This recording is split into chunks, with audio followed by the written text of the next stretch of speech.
Mesdames et messieurs, bonjour et merci de regarder RTI 1. Vous êtes au cœur de la matinale et vous suivez le tout premier point d'information. Jeudi, à Abidjan, le président de la République, Alassane Ouattara, a reçu les lettres de créance des ambassadeurs de la Norvège, du Danemark, de la Suède, des États-Unis, du Sénégal, de la Turquie, de la Corée et de l'Inde. Des diplomates qui ont exprimé leur volonté de contribuer au renforcement des liens de coopération entre la Côte d'Ivoire et leurs pays respectifs. Le reportage d'Awatouré à retrouver dans nos prochaines éditions d'information. On reste à Abidjan où séjourne en ce moment une mission du Fonds monétaire international, le FMI. Elle mène des négociations en vue d'un nouveau programme économique et financier après ceux des périodes 2012-2015 et 2016-2020. Une rencontre au cours de laquelle le ministre de l'Économie et des Finances a rappelé le caractère résilient de l'économie ivoirienne. On regarde le compte-rendu de Lanciné Bakayoko. Ces négociations, les troisièmes du genre engagées par le gouvernement du président Alassane Ouattara, doivent nécessairement aboutir à un programme économique et financier échelonné sur les 3 prochaines années. Les échanges porteront entre autres sur des sujets déjà discutés lors de précédentes missions, à savoir le cadre macroéconomique, l'évolution du secteur énergie, la stabilité du système financier. Bien évidemment, les questions liées au climat et à la lutte contre le terrorisme, qui ont un coût budgétaire important, seront également au centre de nos échanges. Dans la balance, Adama Coulibaly met les acquis des 2 derniers programmes avec, entre autres, la création de marges budgétaires nécessaires à l'investissement public, l'assainissement des finances publiques, la gestion efficiente de la dette, l'amélioration des performances des administrations fiscales et douanières, la mise en œuvre de plans de restructuration des banques publiques, ou même le renforcement de la gestion des risques budgétaires liés aux entreprises publiques et aux partenariats publics-privés. Ces programmes ont contribué non seulement au renforcement de la solidité de notre cadre macroéconomique, mais ont surtout contribué à l'amélioration significative du bien-être des populations. Cette mission du FMI intervient dans une période de triple choc relatif à la pandémie, à la crise russo-ukrainienne et à un resserrement monétaire mondial. Nous allons travailler sur un programme qui va maintenir la stabilité macroéconomique et la viabilité budgétaire et de la dette, tout en créant un espace budgétaire pour les dépenses sociales et les investissements prioritaires. Ce nouveau programme avec la Côte d'Ivoire devrait permettre d'atteindre le statut de pays à revenu intermédiaire d'ici à 2030. On se rend maintenant hors d'Abidjan. Yamoussoukro, la capitale politique ivoirienne, a abrité jeudi une conférence de presse sur la sécurité routière. La rencontre, qui s'inscrivait dans le cadre des rendez-vous du gouvernement, a vu la participation de 3 ministres, dont celui des Transports et de la Sécurité.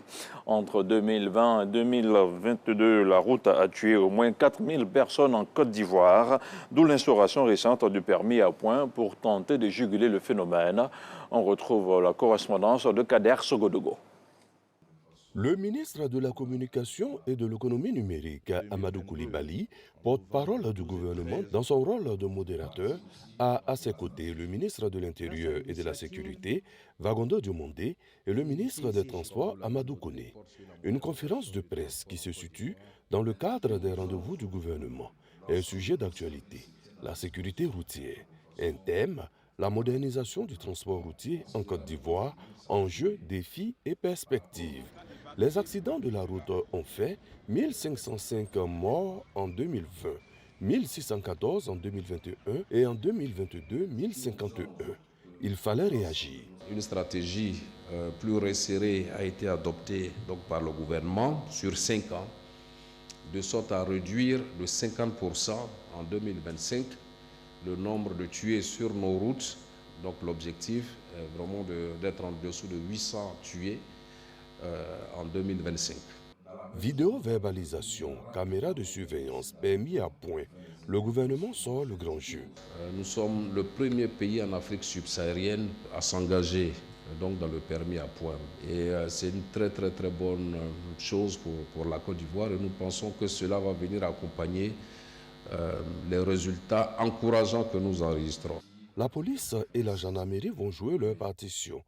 Nous travaillons aussi de concert à l'amélioration de tout l'environnement sécuritaire de la route. Et c'est ce qui nous vaut aujourd'hui ensemble d'être ici. Je voudrais faire mienne les conclusions de M. le ministre des Transports, qui appelle les uns et les autres, tous usagers de la route que nous sommes, à être des acteurs de cette sécurité routière.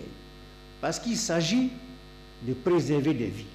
Le permis à points, démarré le 1er mars 2023, a déjà vu des conducteurs perdre des points, a annoncé le ministre des Transports Amadou Koné. Les rendez-vous du gouvernement, tribune d'échange, est initié par le Centre d'information et de communication gouvernementale, CICG.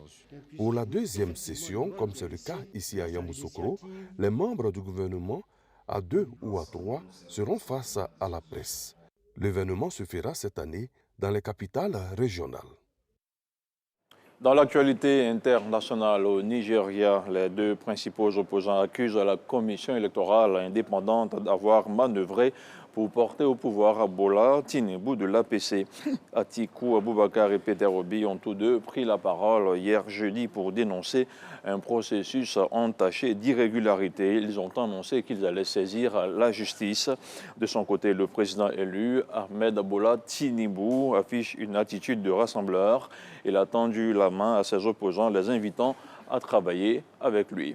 Et puis au Mali, le gouvernement de transition accuse les groupes signataires de l'accord de paix de 2015 de violer l'accord d'Alger. Le ministre malien de la Réconciliation nationale les accuse de multiples violations de l'accord de paix, du fait notamment de l'installation de postes militaires dans le nord du pays et d'entraves au 1er bataillon de l'armée reconstitué. Pour les ex-rebelles indépendantistes de la CEMA, principalement visés, il s'agit là d'une déclaration de guerre. Voilà qui referme ce point d'information. Merci de l'avoir suivi. Je vous laisse en très bonne compagnie, notamment en compagnie de Naomi.